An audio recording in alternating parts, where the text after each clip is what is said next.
Hello guys কি খবৰ তোমালোকৰ আশা কৰো ভালে মই ৰিহান আৰু আজি তোমালোকৰ বাবে লৈ আহিছো এটা নতুন ভিডিও তোমালোকে HSS ৰ হোৱা বা HSLC হোৱা মানে ক্লাস 12 বা ক্লাস 10 ৰ জিহৰেন হোৱা কিয় তোমালোকৰ বাবে এটো বহুত ইম্পৰ্টেন্ট কাৰণ এটো এটা তোমালোকৰ ইংলিশ গ্ৰামাৰৰ বহুত ইম্পৰ্টেন্ট টপিক যেটো হল প্ৰিপজিশন ইয়াৰ পৰা পাই HS বা HSLC ত কোৱেশ্চন অহা দেখা যায় আৰু মিনিমাম 4 মাৰ্কস থাকে ঠিক আছে তো মই এই ভিডিওটোত প্ৰিপজিশনৰ বেসিক ডেফিনিশন বা আগেৰা বেগেৰা যিবোৰ পৰীক্ষাত নাহে হেবৰ বিষয়ে আলোচনা নকৰো যিবোৰ পৰীক্ষাত আহিবলগীয়া বস্তু যেনেকৈ প্ৰিপজিশনৰ ব্যৱহাৰ প্ৰিপজিশন কেনেকৈ ক'ত ব্যৱহাৰ হয় হেবোৰ তোমালোকক ইয়াত আলোচনা কৰিম ঠিক আছে তো আমি ফাৰ্ষ্টৰ প্ৰিপজিশনটো ল ফাৰ্ষ্টৰ প্ৰিপজিশনটো হ'ল আমাৰ এট যাক অসমীয়াত যাৰ অৰ্থ ত এট ক'ত ক'ত ব্যৱহাৰ হয় ফাৰ্ষ্টটো এট ব্যৱহাৰ হয় সৰু ঠাইৰ নামৰ আগত এট ব্যৱহাৰ হয় যেনে উই লিভ এট দিছপুৰ আমি দিছপুৰত বাস কৰোঁ দিছপুৰ এটা সৰু ঠাই সেইকাৰণে তাৰ আগত এট বহিছে I may John at Nalbari এটা সৰু ঠাই সেইকাৰণে নলবাৰীত এট বহিছে যদি আমি ক'লো হয় উই লিভ ইণ্ডিয়া তেতিয়া এট নবহিলে হয় তেতিয়া ইন বহিলে হয় বাৰু ইনটোৰ বিষয়ে আমি পিছত কথা পাতিম এতিয়া এটৰ 2 নম্বৰ ব্যৱহাৰটো আমি চাওঁ আহা এটৰ 2 নম্বৰ ব্যৱহাৰটো হ'ল নিৰ্দিষ্ট সময়ৰ আগত এট ব্যৱহৃত হয় যেনে Our school starts at 9 a.m. She goes to college at 8 a.m. ঠিক আছে এটা 3 নম্বৰ এটৰ ব্যৱহাৰটো হ'ল হোটেল ষ্টেচন আদিৰ আগত এট ব্যৱহাৰ হয় মানে কিবা যদি হোটেল ক'বাত যদি হোটেল আছে বা ক'বাত যদি ষ্টেচন আছে তেন্তে তাৰ আগত আমি এট ব্যৱহাৰ কৰিব পাৰিম উদাহৰণবোৰ হ'ল he arrived at the station in time we met a stranger at the hotel আমি এজন অচিনাকি মানুহক হোটেলত লগ পাইছিলোঁ এতিয়া হল সেকেন্ড নম্বৰ প্ৰিপজিশন ইন এতিয়া ওপৰত এটৰ যিবোৰ ব্যৱহাৰৰ বিষয়ে আলোচনা কৰিলো তাৰ এপ্লিকেশনৰ ওপৰত তোমালোকৰ কোৱেশ্চন আহিব এক্সামত ঠিক আছে এতিয়া ইনৰ বিষয়ে কথা পাতো ইনৰ অসমীয়া অৰ্থ ত বা ভিতৰত ক'বাত ত হিচাপে ব্যৱহাৰ হয় ক'বাত ভিতৰত হিচাপে ব্যৱহাৰ হয় এতিয়া ইনৰ ফাৰ্ষ্ট ব্যৱহাৰটো হ'ল ডাঙৰ ঠাই দেশ প্ৰদেশ আদিৰ নামৰ আগত ইন ব্যৱহৃত হয় যেনে The one-horned rhino is found only in Assam. এশিঙীয়া গড় অকল অসমতে পোৱা যায় ইয়াত আমি এট ব্যৱহাৰ নকৰিলো কিয় আসামৰ আগত কাৰণ আসাম এটা বহুত ডাঙৰ ঠাই দিছপুৰ বা নলবাৰীৰ তুলনাত সেইকাৰণে আমি ইন ব্যৱহাৰ কৰিছো ঠিক আছে এতিয়া there are many castes and communities living in India আমাৰ ইণ্ডিয়াত বহুত কাষ্ট বা কমিউনিটিৰ মানুহ বাস কৰে ইয়াতো আমি এট ব্যৱহাৰ নকৰাৰ কাৰণটো হ'ল ইণ্ডিয়া এটা ডাঙৰ ঠাই ঠিক আছে এতিয়া তোমালোকে মনত কি ৰাখিবা সৰু ঠাইৰ আগত এট ব্যৱহাৰ হয় আৰু ডাঙৰ ঠাইৰ আগত ইন ব্যৱহাৰ হয় এতিয়া ইনৰ 2 নম্বৰ ব্যৱহাৰটো হ'ল ব্যাপক সময় যেনে ৰাতিপুৱা গধূলি মাহ বছৰ ঋতু চন আদিৰ আগত ইন ব্যৱহাৰ হয় ঠিক আছে এতিয়া কিছুমান এক্সাম্পল দিও তেতিয়া বুজি পাবা ভালকে he gets up early in the morning he ৰাতিপুৱা সোনকালে উঠে The boy was born in 1995 লৰাটো 1995 চনতে জন্ম হৈছিল কুকোজ সিং ইন স্প্ৰিং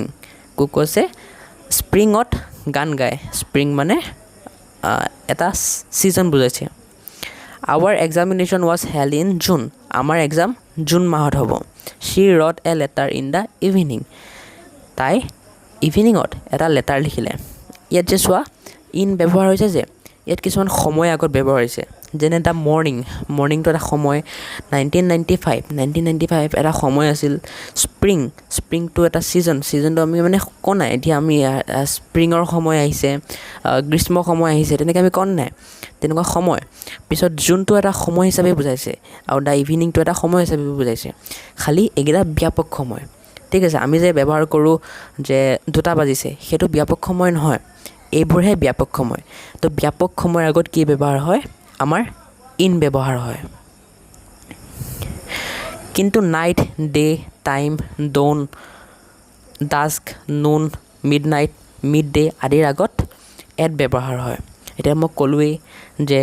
ব্যাপক সময়ৰ আগত ইন ব্যৱহাৰ হয় কিন্তু নাইট ৰাতি ডে এইটো অলপমান টাইমটো মিছ টাইপিং হৈ গ'ল ডে ডন মানে আৰ্লি মৰ্নিং ডাস্ক মানে গধূলি নুন মানে দুপৰীয়া মিডনাইট মানে মাজৰাতি আৰু মিডডে মানে দিনৰ মাজভাগ ঠিক আছে এতিয়া এইবোৰ যে আমি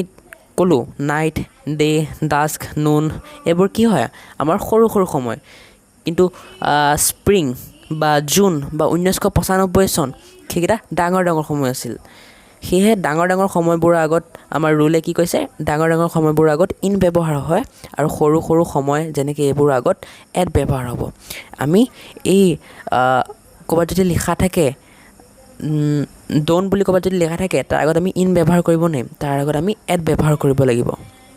কিছুমান এক্সাম্পল দিওঁ তোমালোকে ভালকৈ বুজি পাবা the men left the village at noon মানুহজনে গাঁৱৰ পৰা গৈছিলগৈ এট নুন নুন মানে কি আছিল আমাৰ দুপৰীয়া আছিল মানে মানুহজনে দুপৰীয়া গাঁৱৰ পৰা গৈছিলগৈ ইয়াত যদি আমি ইন ব্যৱহাৰ কৰিলোঁ হয় আমাৰ চেণ্টেন্সটো ভুল হৈ গ'লে হয়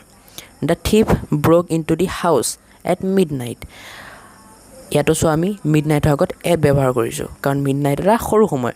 এতিয়া ইনৰ 3 নম্বৰ ব্যৱহাৰটোলৈ আহোঁ ইনৰ 3 নম্বৰ ব্যৱহাৰটো হ'ল ইনে ভিতৰত বুজোৱা অৰ্থত ব্যৱহাৰ কৰা হয় এতিয়া এক্সাম্পল দিলে বুজি পাবা he is in the room নাও সি ৰুমৰ ভিতৰত আছে and I am in the class নাও আৰু মই ক্লাছৰ ভিতৰত আছোঁ ইয়াত যোনটো ভিতৰত শব্দটো বুজাইছে সেইটো ইনহে বুজাইছে ঠিক আছে এনেকৈ ভিতৰত কিবা যদি চেণ্টেন্সত কিবা যদি ভিতৰত বুজায় তেতিয়া ইন হ'ব ঠিক আছে আজি এট আৰু ইনৰ এই ব্যৱহাৰসমূহ বিষয়ে আলোচনা কৰিলোঁ নেক্সট ভিডিঅ'ত আমি অন এবাউট এবভ এইকেইটা ওপৰত আলোচনা কৰিম তো চেনেলটো ছাবস্ক্ৰাইব কৰি থ'বা এই ভিডিঅ'বোৰ যাতে মিছ নকৰা আজিলৈ সমাপ্ত কৰোঁ ইয়াতে যোৱা পঢ়াগে